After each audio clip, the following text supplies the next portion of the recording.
আগেই বিতর্কিত মন্তব্য করে শ্রীলঙ্কার প্রধানমন্ত্রী রনিল বিক্রমসিঙ্ঘে বলেন, শ্রীলঙ্কার জলসীমা অতিক্রম করলে ভারতীয় মৎস্যজীবীদের গুলি করে হত্যা করা হবে। ভারতের প্রধানমন্ত্রী নরেন্দ্র মোদী সফরের আগে বিতর্কিত মন্তব্য করে বসলেন শ্রীলঙ্কার প্রধানমন্ত্রী রনিল বিক্রমসিঙ্ঘে। শ্রীলঙ্কার জলসীমা অতিক্রম করলে ভারতীয় মৎস্যজীবীদের গুলি করা হবে বলে মন্তব্য করলেন রনিল। শ্রীলঙ্কার প্রধানমন্ত্রী এদিন বলেন, যদি কেউ আমার ঘরে ঢুকতে চায় তবে আমি তাকে গুলি করতেই পারি। কেন তোমরা আমাদের জলে আসছো? কেন তোমরা আমাদের জলে মাছ ধরছো? ভারতের দিকে থাকো, কোনো সমস্যা হবে না। তামিলনাড়ুর মৎস্যজীবীদের উপর শ্রীলঙ্কার নৌবাহিনীর গুলি চালনার ঘটনার সপক্ষে বিক্রমসিঙ্ঘে বলেন, ভারতীয় মৎস্যজীবীরা যেন ভারতের সীমান্তের মধ্যেই থাকেন। উল্লেখ্য, আগামী 13 ও 14 মার্চ শ্রীলঙ্কা সফরে যাচ্ছেন ভারতের প্রধানমন্ত্রী Narendra Modi.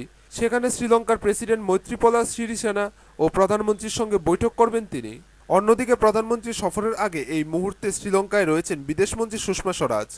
Has had extensive discussions in Colombo today, both with her counterpart, the Sri Lankan Foreign Minister Mr. Samaravira, as well as with the Prime Minister Mr. Ranil Wickremesinghe.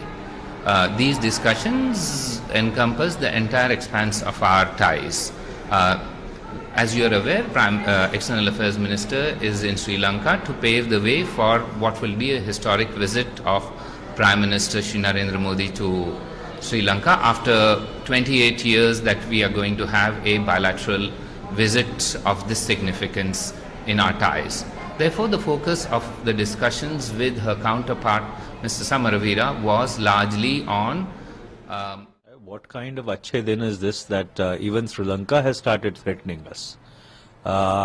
Has India's diplomatic esteem fallen so low that now Sri Lanka will also threaten to shoot innocent fishermen who inadvertently cross the international boundary?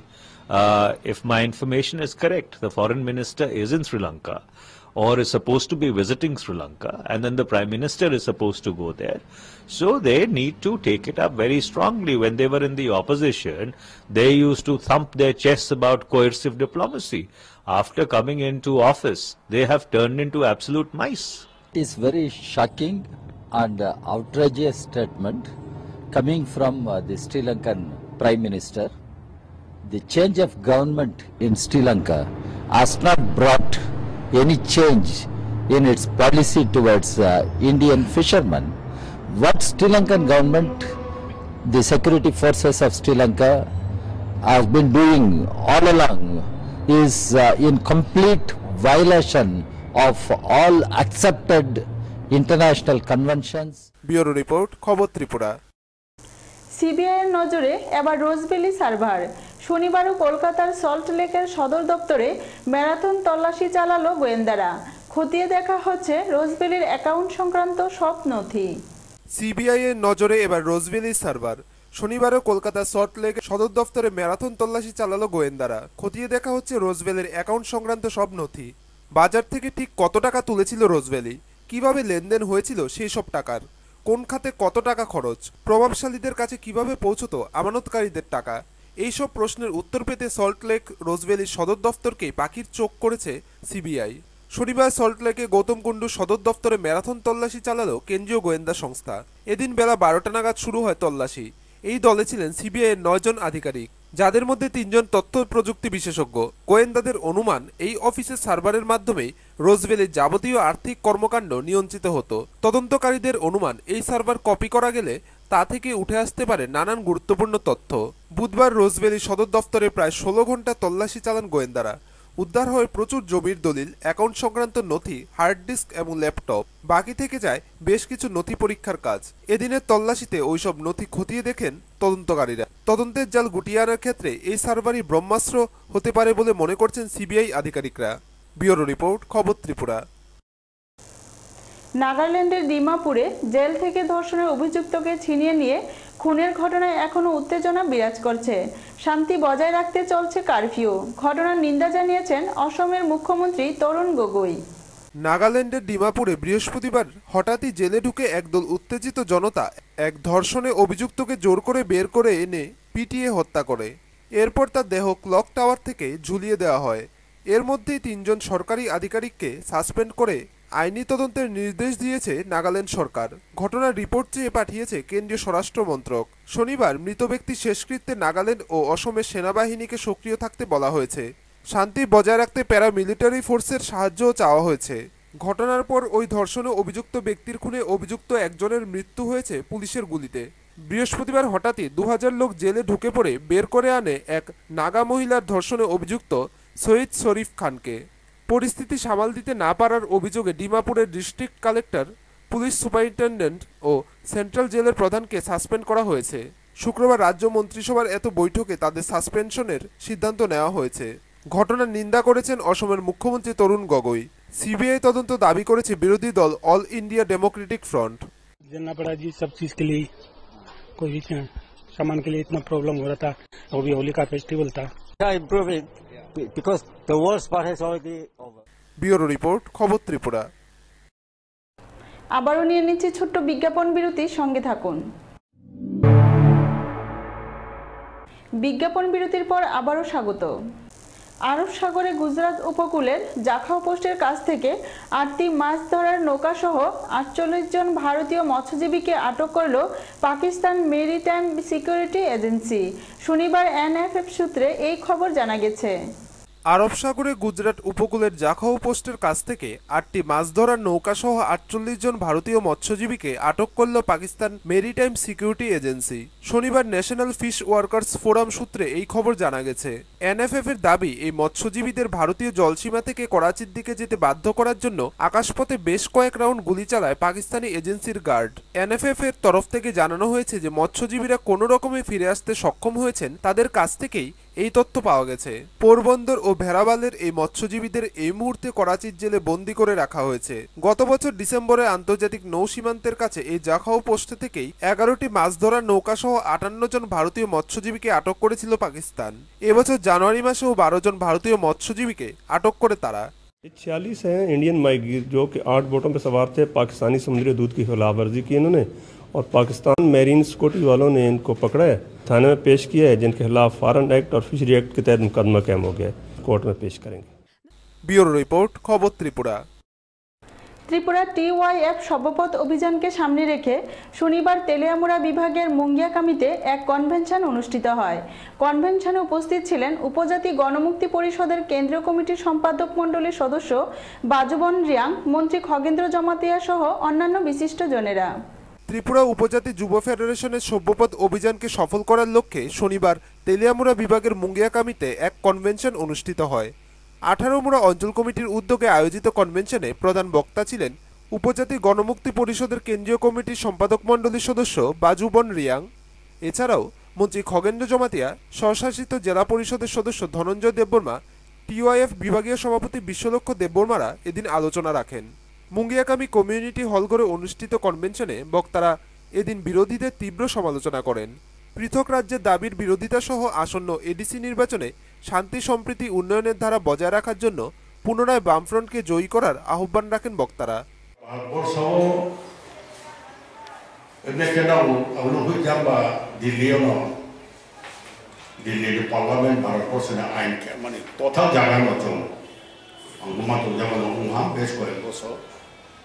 অনেক জায়গায় বেড়াইব মানে হ্যাঁ করে চৌধুরী মাস গরিব যিনি tribal কোনো হতো tribal এখন হতো বো সরকার নাই মুখু একে বো না ওখানে পাখেনে ইও আসল বাস্তবে খেয়ে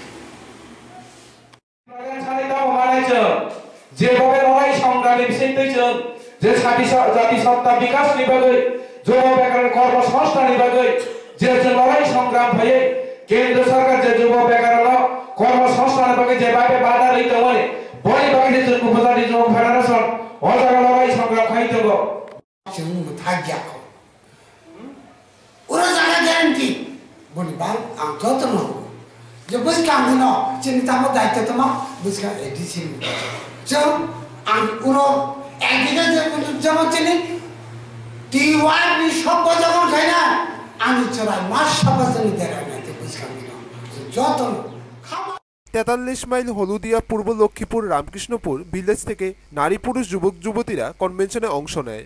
ব্যুরো রিপোর্ট, খবর ত্রিপুরা। 8 থেকে 11 মার্চ রাজ্যের 4টি স্থানে হবে ডিসকভার নর্থ ইস্ট যাত্রা উৎসব। শনিবার গুমতি জেলা তথ্য সংস্কৃতি কার্যালয়ে এক সাংবাদিক সম্মেলনে এই উৎসবের পরিকল্পনা তুলে ধরেন উদয়পুর মহকুমা শাসক অজিত দেবনাথ ও গুমতি জেলা তথ্য সংস্কৃতি দপ্তরের সহ অধিকর্তা টিঙ্কু বিশ্বাস। ডিসকভার নর্থ ইস্ট যাত্রা একটি উৎসব উত্তর পূর্বাঞ্চলের রাজ্যগুলির মধ্যে সংস্কৃতির আদান প্রদানের মাধ্যমে সুস্থ পরিবেশ ও বন্ধুত্বপূর্ণ সম্পর্ক গড়ে তোলার প্রয়াসে ডিসকভার নর্থ ইস্ট যাত্রা উৎসব। উদয়পুরে এই উৎসব অনুষ্ঠিত হবে 10ই মার্চ। উদয়পুর ছাড়া রাজ্যের ধর্মনগর, জিরানিয়া, আগরতলায় অনুষ্ঠিত হবে সংস্কৃতির এই উৎসব। আসাম, মণিপুর, নাগাল্যান্ড, মিজোরাম, সিকিম, অরুণাচল প্রদেশ, মেঘালয় ও ত্রিপুরা তাতে অংশ নেবে। অতিথি সাংস্কৃতিক দল হিসেবে হরিয়ানা রাজ্য যোগ দেবে উৎসবে। শনিবার গুমতি জেলা তথ্য সংস্কৃতি কার্যালয়ে এক সাংবাদিক সম্মেলনের মধ্য দিয়ে ডিসকভার নর্থ ইস্ট যাত্রা উৎসবের পরিকল্পনা তুলে ধরেন উদয়পুর মহকুমা শাসক অজিত দেবনাথ ও গুমতি জেলার তথ্য সংস্কৃতি দপ্তরের সহ অধিকর্তা টিঙ্কু বিশ্বাস। 8 থেকে 11 মার্চ রাজ্যের 4টি স্থানে হবে ডিসকভার নর্থ ইস্ট যাত্রা উৎসব। 8ই মার্চ ধর্মনগর, 9ই মার্চ জিরানিয়া, 10ই মার্চ উদয়পুর এবং 11ই মার্চ আগরতলায়। 10ই মার্চ বেলা 3টায় উদয়পুর রাজস্বী প্রেক্ষাগৃহে হবে অনুষ্ঠান। উদয়পুরে অনুষ্ঠানের সূচনা করবেন গুমতি জেলা পরিষদের সভাধিপতি সুনীতি সাহা। তাছাড়া অতিথি হিসেবে থাকবেন বিধায়ক প্রণজিৎ সিংহ রায়, সহকারী সভাধিপতি দীনবন্ধু দাস, জেলা শাসক সোনাল গোয়েল, তথ্য সংস্কৃতি দপ্তরের অধিকর্তা শান্তনু দেববর্মা প্রমুখ। অনুষ্ঠানে পৌরোহিত্য করবেন উদয়পুর পৌর পরিষদের চেয়ারপারসন মনিকা দাস। সাংবাদিক সম্মেলনে জানানো হয়, ডিসকভার নর্থ ইস্ট যাত্রা উৎসবে মোট 140 জন শিল্পী অংশ নেবেন। আমাদের উদয়পুরে রাজস্বী কলা কেন্দ্রে একদিনের জন্য ডিসকভার নর্থ ইস্ট এই একটা ফেস্টিভ্যাল হবে আমাদের এখানে। নর্থ 7 সিস্টার এবং ইনভাইটি হিসেবে হরিয়ানা থেকে টিম আসবে, কালচারাল প্রোগ্রাম করবে এখানে একদিনের জন্য। এই এটা গভর্নমেন্ট অফ ইন্ডিয়ার cultural central ministry of cultural government of India ওদের স্পন্সরশিপ হচ্ছে। আমাদের এখানে আমাদের আইসিএ দপ্তর এটাকে করছেন, এখানে যৌথ উদ্যোগে হচ্ছে।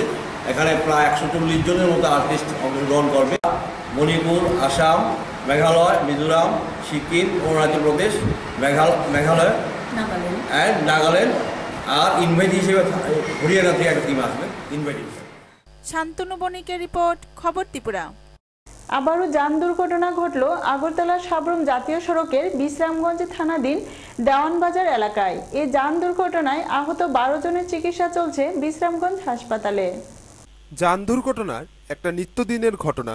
শনিবার সকাল 10টা নাগাদ আগরতলা সাবরুম জাতীয় সড়কের বিশ্রামগঞ্জ থানাধীন দেওয়ানবাজার এলাকায় উদয়পুর গোড়াখাপা থেকে TR0131334 বাসটি একটি বাইককে বাঁচাতে গিয়ে রাস্তার বাম পাশে উল্টে যায়। বাস গাড়িটি দ্রুতগতিতে থাকায় গাড়ির চালক নিয়ন্ত্রণ রাখতে পারেনি, তাই বাসটি উল্টে জমিতে পড়ে যায়। ঘটনার খবর যায় বিশ্রামগঞ্জ অগ্নি নির্বাপক দপ্তর এবং বিশ্রামগঞ্জ থানায়। পুলিশ ঘটনাস্থলে যায়। গাড়িতে একজন TSR জওয়ান সহ আহত হন মোট 12 জন, তবে আশঙ্কাজনক কেউ নেই বলে বিশ্রামগঞ্জ থানা সূত্রে খবর। বর্তমানে আহতদের চিকিৎসা চলছে বিশ্রামগঞ্জ প্রাথমিক হাসপাতালে। বিশ্রামগঞ্জ থানার ওসি সরোজ ভট্টাচার্য জানান, 3 জন মেয়ে লোক। টোটাল কতজন? 12 জন। ওখানে আমাদের অফিসার আছে, ওনাদেরকে দেখছে বিশ্রামগঞ্জ হসপিটালে তারা শিফট হয়েছে। আর এখানে যা যা হলো তা তো আমরা দেখলাম, স্টেটমেন্ট নিলাম, তদন্তক্রমে যা হয়। ব্যুরো রিপোর্ট, খবর ত্রিপুরা। এক ভয়াবহ অগ্নিকাণ্ড থেকে অল্পেতে রক্ষা পেল কয়েকটি দোকান। ঘটনা সোনামুড়া তামসাবাড়ি এলাকায়। বড়সড় অগ্নিকাণ্ড থেকে অল্পেতে রক্ষা পেল বেশ কয়েকটি দোকান শেড। জানা যায়, শনিবার রাত 8টা নাগাদ সোনামুড়া তামসাবাড়ি এলাকার জনৈক এক ব্যক্তির দোকানে শর্ট সার্কিট থেকে আগুন লেগে যায়। সে আধ ঘন্টা পূর্বে দোকান বন্ধ করে বাড়িতে যায়। দোকানে আগুনের ধোঁয়া দেখে এলাকাবাসীরা সঙ্গে সঙ্গে খবর দেয় সোনামুড়া অগ্নি নির্বাপক দপ্তরে গাড়ি এসে আগুন নিয়ন্ত্রণে আনে। অগ্নিকাণ্ডটি শর্ট সার্কিট থেকে হয়। শর্ট সার্কিট যদি অনুমান করা হইতেছে 8:10। এই তো এখানে তামসাবাড়ি যেটা বলা হইতেছে দোকানে, ফার্নিচারের দোকানে স্পঞ্জ রং টং আছে এখানে। তো অ্যাকচুয়ালি আমাদের এখনো করা হয়েছে না, হ্যাঁ, এটা ইনভেস্টিগেশন করার পরে ইয়ে করা হবে। আমরা যে সময় এদিকে আইসি এদিকে ঘর থেকে যে ধোয়া বাড়িতেছে, এরপর আমরা তো ওনার ফোন নাম্বার উপর থেকে বাইর করছি, ওনার কাছে ফোন করছি। উনি আসার পর যে সময় শাটার খুলছে তখন দেখছি কারেন্টের যে ওয়ারিংগুলো, এই ওয়ারিংগুলো চলতে আছে। দোকানে একটা ভিতরে লাগছে, অন্য দোকানে ওদিকে ধোয়া গেছে, কিন্তু ওদিকে দোকানগুলো বন্ধ ছিল শাটার, কিন্তু আমরা আবার ঢুকতে পারছি। ক্ষয়ক্ষতির পরিমাণ কম হলেও তবে এলাকার লোকেদের কারণে বড়সড় অগ্নিকাণ্ড থেকে রক্ষা পায় দোকানগুলি। এই অগ্নিকাণ্ডের ঘটনায় এলাকায় ব্যাপক চাঞ্চল্য বিরাজ করছে।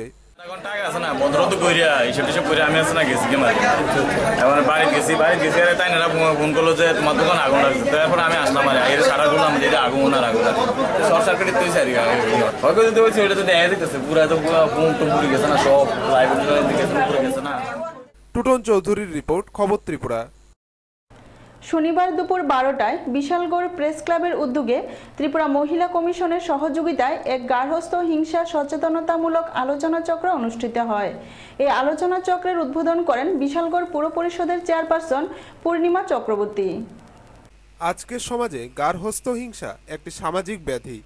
রাজ্যে ক্রমবর্ধমান গার্হস্থ্য হিংসা বেড়েই চলছে, আর নারীরা এতে মারাত্মকভাবে ক্ষতির শিকার হচ্ছে।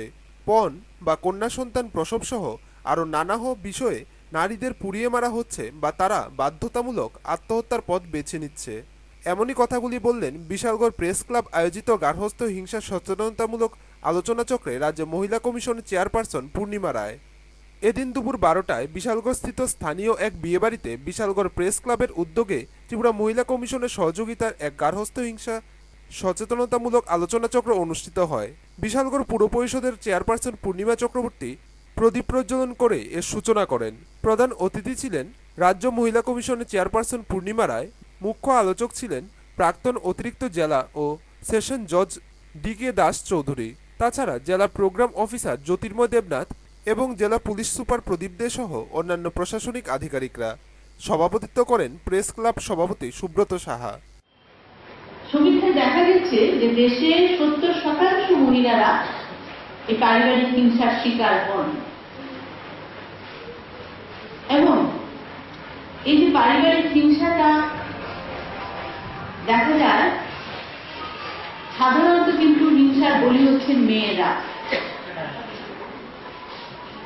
এটা নানা কারণে হতে পারে, মানসিক নির্যাতন, শারীরিক নির্যাতন। প্রতিনিয়ত আমাদের কমিশনে এই নির্যাতনের শিকার হয়ে মেয়েরা আমাদের কাছে আসছেন, এবং দেখা যাচ্ছে যে নির্যাতনের যে ধরনগুলি, যে শুধুমাত্র যে পণঘটিত ব্যাপার সেটা ছাড়া আরো অনেকগুলি ব্যাপার আছে।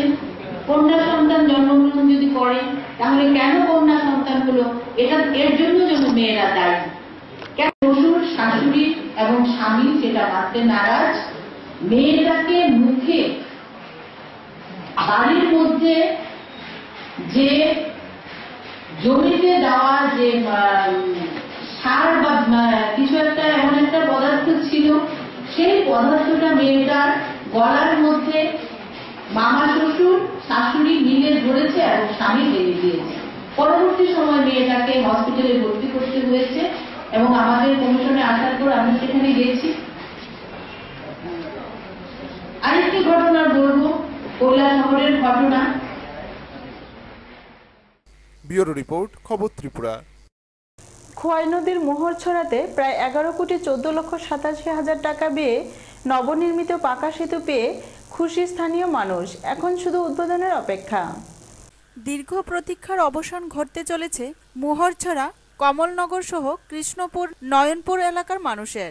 খোয়াই নদীর মোহরছড়াতে প্রায় 11,14,87,000 টাকা ব্যয়ে নির্মিত পাকা সেতু পেয়ে খুশি স্থানীয় মানুষ। সেতু তৈরি হওয়ার ফলে কৃষকরা এখন অতি সহজেই তাদের উৎপাদিত ফসল বাজারজাত করতে বিশেষ সুবিধা হবে। মোহরছড়া, কমলনগর, নয়নপুর, কৃষ্ণপুর সহ প্রায় 4-5টি পঞ্চায়েতের কৃষকরা সহ স্থানীয় মানুষের দীর্ঘদিনের দাবি ছিল মোহরছড়ায় খোয়াই নদীর উপর সেতু গড়ে তোলার।